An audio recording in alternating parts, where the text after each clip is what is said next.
Bagaimana jika kita memiliki kemampuan berubah bentuk? Look at this dude. Tadinya saya mau bilang dari manusia menjadi superhero kayak Kamen Rider, Ultraman, atau bahkan Hulk. Ya, tapi Om Deddy cukup mewakili lah. Tapi serius, bagaimana jika kita bisa menumbuhkan sayap lalu terbang? Atau bagaimana jika kita mendapatkan kekuatan baru? 1, 2, 3, bingo! Bukan dong. Yang saya maksud adalah kekuatan yang jauh lebih besar. Seperti mengangkat beban seberat 50 kali berat tubuh kita, atau melompat setinggi 5 kali dari tinggi tubuh kita. Kedengarannya memang seperti adegan dalam film cerita atau komik.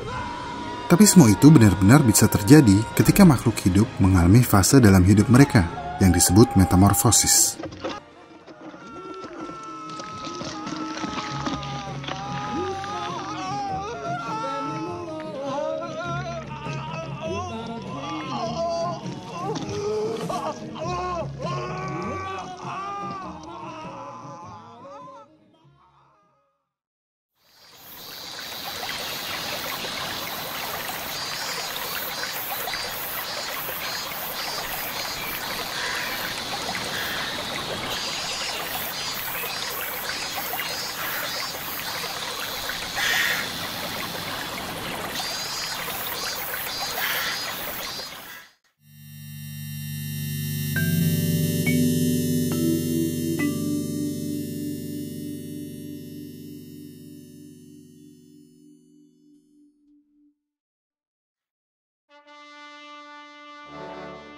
Secara umum, metamorfosis adalah suatu proses perkembangan biologis yang melibatkan perubahan penampilan fisik atau struktur tubuh setelah kelahiran atau penetasan.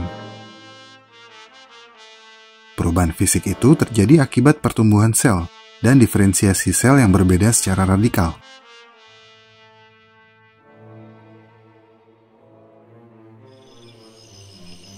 Proses metamorfosis adalah fenomena yang cukup membingungkan. Sekitar 65% spesies hewan di bumi melakukan metamorfosis, dan mayoritas pelakunya adalah serangga. Saking banyaknya serangga yang mengalami metamorfosis, sampai-sampai lebih mudah untuk menghitung serangga yang tidak bermetamorfosis daripada yang bermetamorfosis. Ada dua kategori dalam metamorfosis, yaitu metamorfosis sempurna dan metamorfosis tidak sempurna. Serangga yang mengalami metamorfosis tidak sempurna mempunyai bentuk tubuh yang sama, tidak mengalami perubahan yang besar mulai mereka kecil sampai dewasa. Itu kelihatannya. Tapi sesungguhnya, serangga yang bermetamorfosis tidak sempurna mengalami beberapa kali pelepasan kutikula atau molting pada tahap instar atau nimfa, tergantung spesiesnya. Perubahan ini seringkali sangat gradual atau memiliki banyak tahap, dan pada beberapa spesies, mereka dapat molting hingga 16 kali sebelum mereka menjadi dewasa. Selama proses tersebut, serangga akan melepaskan kutikula mereka. Mereka mulai mengeluarkan senyawa yang akan membentuk kutikula baru. Sementara kutikula yang lama akan terlepas lalu sobek, lalu mereka keluar melalui sobekan tersebut.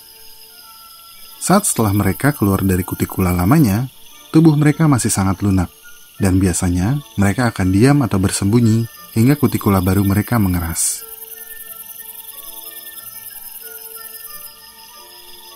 Selama proses molting ini, beberapa serangga akan mendapatkan fitur baru, seperti kecoa atau jangkrik misalnya. Mereka akan mendapatkan sayap setelah molting. Organ seksual mereka juga akan berfungsi setelah proses molting yang terakhir. Ini seperti kalau kamu main game RPG, karakter kamu sudah punya cukup poin untuk evolve, dan bisa pakai skill baru.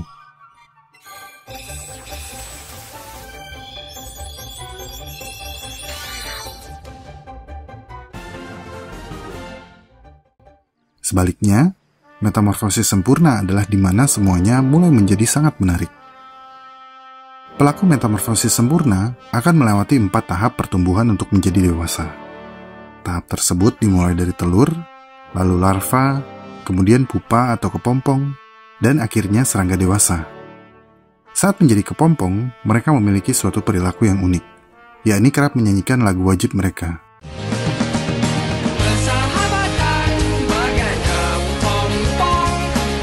bercanda loh. Saat menjadi kepompong, mereka hanya diam. Tiap tahap metamorfosis memiliki peran dan tugas masing-masing. Misalnya, larva memiliki tugas khusus, yaitu makan sebanyak mungkin, sehingga ia dapat tumbuh dan berkembang. Sedangkan tujuan utama serangga dewasa adalah untuk bereproduksi. Pada beberapa spesies, serangga dewasa bahkan tidak bisa makan. Mereka akan menghabiskan seluruh masa dewasanya untuk mencari pasangan dan bereproduksi. Nah, perjalanan pencarian pasangan ini ditenagai oleh suplai energi yang mereka peroleh saat mereka dalam tahap larva. Seekor larva kumbang Goliat dapat hidup hingga 2 tahun dan akan makan, dan makan supaya tubuh mereka membesar sebagai persiapan untuk menjadi pupa.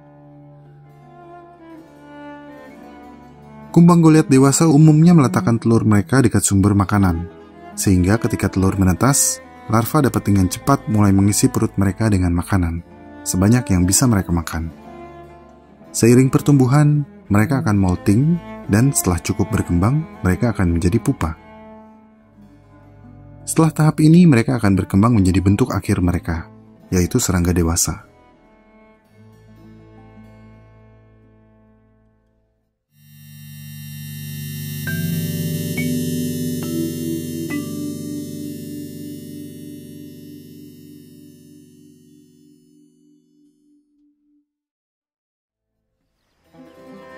Beberapa serangga seperti ngengat membentuk kepompong dari sutra yang mereka produksi sendiri. Beberapa serangga bahkan menggunakan kotoran mereka sendiri untuk melindungi tubuh mereka saat mereka melalui perubahan radikal ini. Sementara ulat atau larva kupu-kupu akan mengembangkan cangkang keras yang dinamakan krisalis untuk melindungi organ dalamnya. Dan bentuk dan warna krisalis ini dapat membuat kita kagum. Beberapa bahkan terlihat seperti emas. Jadi jangan tertukar ya. Kupu-kupu tidak membuat kepompong. Ngengat itu. Maksud saya, ingat itu. Kepompong ataupun krisalis adalah tahap istirahat, di mana larva akan menggunakan stem cell mereka untuk berubah dari ulat keket atau ulat bulu menjadi kupu-kupu atau ngengat yang indah. Proses perubahan dari larva menjadi kepompong selalu menjadi pemandangan yang indah untuk dilihat. Tapi pemandangan perubahan larva kumbang sepertinya tidak untuk semua orang. Larva kumbang akan menggeliat untuk berubah menjadi pupa.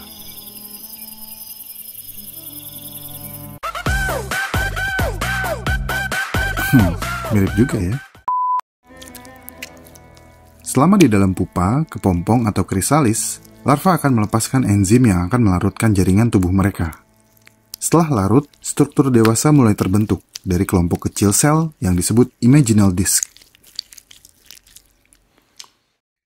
Imaginal disk ini sebenarnya adalah sel-sel yang sudah hadir ketika larva menetas. Mereka melekat pada epidermis dengan tungkai tipis. Namun sel-sel ini tetap dorman atau tidak aktif sepanjang tahap larva. Begitu masuk ke tahap pupa atau kepompong, barulah imaginal disk ini akan diaktifkan.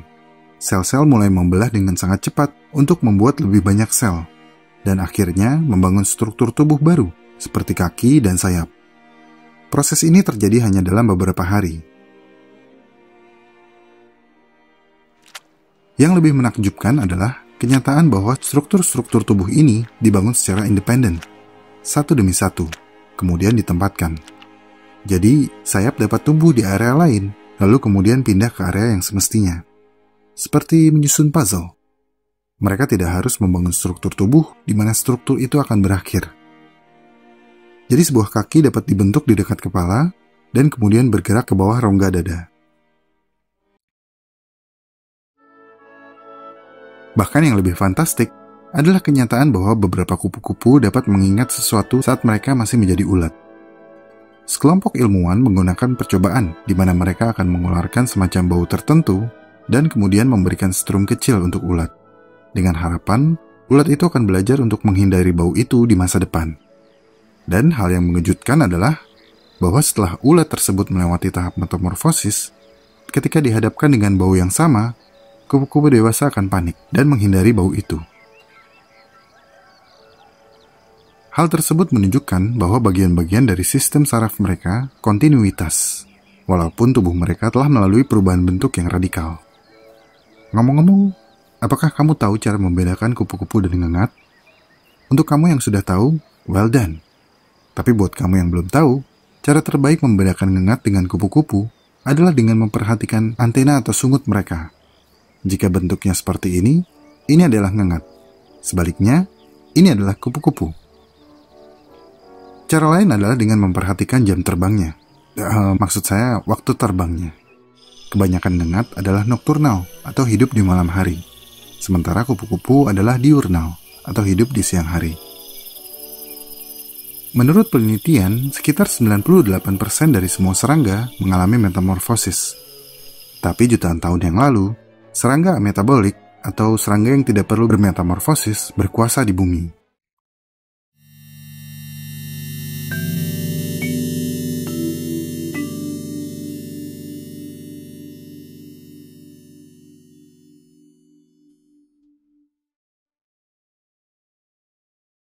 Mereka tidak perlu bermetamorfosis karena sumber makanan dan wilayah hidup masih banyak dan luas. Serangga awal ini menetas sebagai versi miniatur dari serangga dewasanya. Tapi itu semua berubah sekitar 300 juta tahun yang lalu, ketika seekor pendatang baru muncul. Pendatang baru ini menetas dengan tubuh yang secara signifikan berbeda dari bentuk dewasa mereka. Tidak hanya terlihat berbeda, tapi mereka juga berperilaku berbeda. Mereka makan makanan yang berbeda dan menempati lingkungan yang berbeda. Karena masa hidup serangga dewasa sangat pendek, adaptasi baru harus dikembangkan dengan cepat. Telur mulai menetas semakin cepat, lalu nimfa mereka pun menjadi lebih baik dalam pertahanan diri dan tidak perlu tinggal di dalam telur dalam waktu yang lama. Tahap ini dikenal sebagai larva. Larva pendatang baru ini mengadaptasi bentuk mereka untuk memanfaatkan sumber daya yang terbaik untuk mereka. Misalnya, beberapa larva serangga terlihat seperti cacing untuk menggali lebih baik demi menemukan makanan di bawah tanah. Namun, semahir apapun larva ini menemukan makanan dan bertahan hidup, mereka masih kekurangan organ seksual. Mereka perlu bereproduksi. Maka serangga-serangga ini mengalami periode singkat dari akselerasi perubahan bentuk tubuh yang kita kenal sebagai kepompong untuk memperoleh organ seksual saat mereka dewasa. Setelah keluar dari kepompong, bentuk mereka menjadi lebih besar atau memiliki bagian tubuh tertentu yang berevolusi menjadi alat sebagai bentuk pertahanan, atau memiliki kemampuan terbang atau penglihatan yang lebih baik, dan sebagainya. Seperti kamu yang melewati masa puber, yang laki-laki akan punya jakun, yang perempuan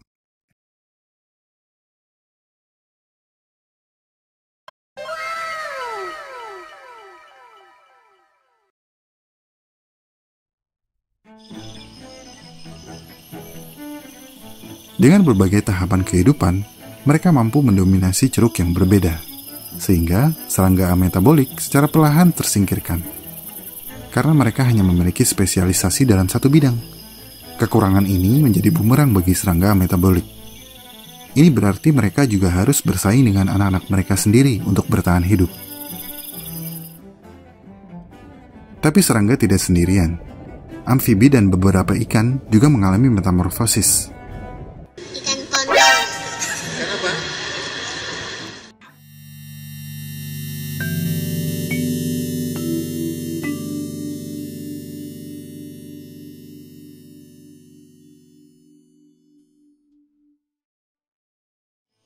Katak, salamander, dan kebanyakan amfibi hidup di darat, tapi mereka bertelur di air. Katak dewasa menghabiskan sebagian besar hidupnya di darat, tapi ketika musim semi tiba, mereka akan kembali ke air untuk kawin dan bertelur. Ketika telur menetas, bayi katak muncul dengan insang di luar, dan beberapa memiliki fitur seperti ikan, seperti sirip dan gurat sisi, sebuah organ yang mendeteksi getaran di dalam air dan perubahan tekanan air. Katak dan kodok memulai hidup mereka sebagai berudu. Ya, saya menghindari kata kecebong supaya nggak ada kampret yang muncul. Pemilu udah lewat, tapi masih aja. Jadi kedistract kan? Anyway, katak dan kodok memulai hidup mereka sebagai berudu. Dan saat mereka tumbuh, mereka akan mengalami metamorfosis yang ditandai dengan kaki depan mereka yang muncul di bawah insang, serta mulut yang melebar. Mereka pun mulai beralih dalam diet dan selera makan, dari herbivora ke karnivora. Dan sebagai hasilnya, usus mereka akan kehilangan sekitar 75% dari panjangnya. Mereka juga akan kehilangan gurat sisi. Tapi sebagai gantinya, mereka mendapatkan visi teropong yang memberikan persepsi pandangan yang mendalam.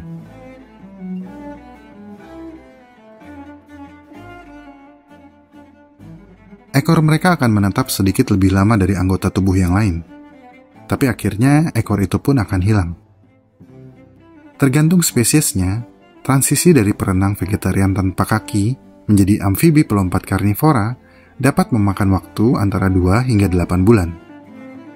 Namun beberapa spesies salamander seperti axolotl tidak mengalami metamorfosis penuh dan tetap tinggal di dalam air, mempertahankan insang eksternal mereka sepanjang hidupnya. Metamorfosis amfibi dikendalikan oleh hormon tunggal yang disebut tiroksin. Dan kita masih benar-benar tidak tahu cara kerjanya. Hormon tunggal ini memerintahkan otot-otot tubuh untuk mati, memberitahu usus untuk menyusut, dan memerintahkan gurat sisi untuk menghilang. Bayangkan, semua perubahan itu dikendalikan oleh sebuah hormon tunggal. Beberapa spesies ikan juga mengalami metamorfosis yang dikendalikan oleh tiroksin. Flatfish atau ikan sebelah contohnya. Mereka terlahir normal, simetris, dan berenang ke sana-sini seperti ikan biasa. Tapi seiring bertambahnya usia, mata mereka perlahan mulai bermigrasi ke satu sisi kepala mereka, sehingga mereka akhirnya berhenti berenang dan menghabiskan sisa hidup mereka di dasar laut. Kalau mereka manusia, orang tua yang membesarkan mereka pasti akan sedih. Susah payah dididik untuk menjadi manusia normal, tapi malah memilih menjadi miring dan berenang di luar kebiasaan yang normal. Sujud sampai mulu.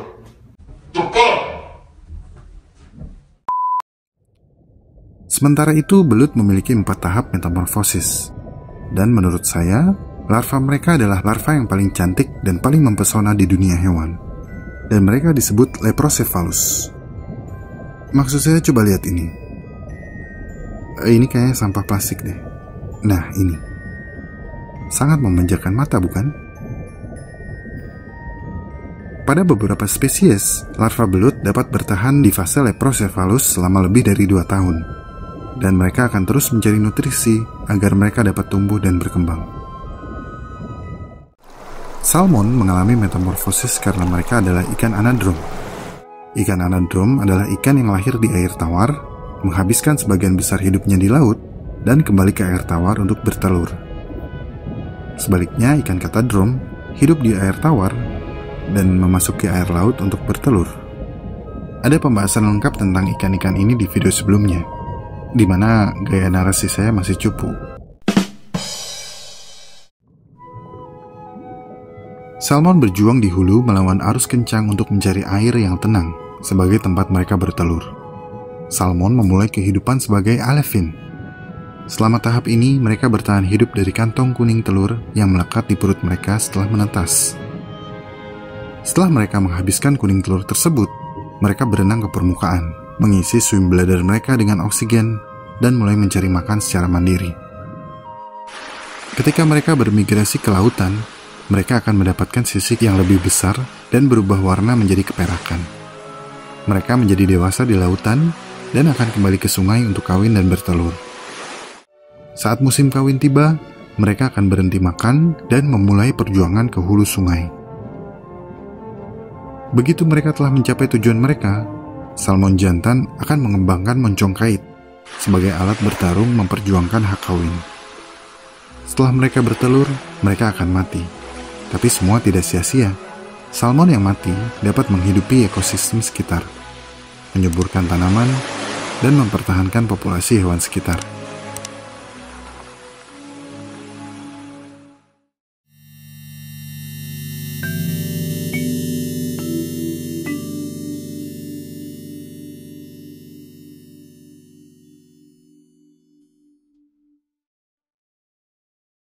Itulah metamorfosis. At some point, metamorfosis memang bisa sangat membingungkan.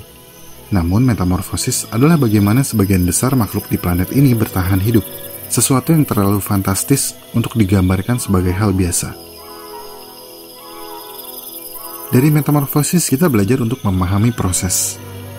Untuk menjadi lebih baik, semua butuh proses. Dan proses ini bisa jadi sangat lama dan melelahkan. Tapi dengan determinasi yang tinggi, saya yakin sesulit apapun proses itu pasti akan bisa kita lalui. Anjay, udah cocok sepertinya saya menjadi diktator.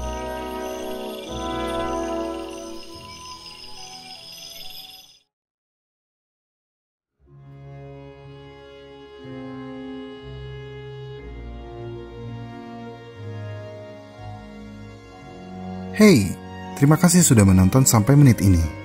Jika suka dengan pembahasan dari Alam Semenit, like video ini dan subscribe. Karena like dan subscribe dari kamu akan membantu perkembangan channel ini. Ikuti perkembangan semua hal yang aneh, menjijikan, dan indah yang mengundang rasa ingin tahu kita semua. Terima kasih dan sampai jumpa di Alam Semenit episode selanjutnya.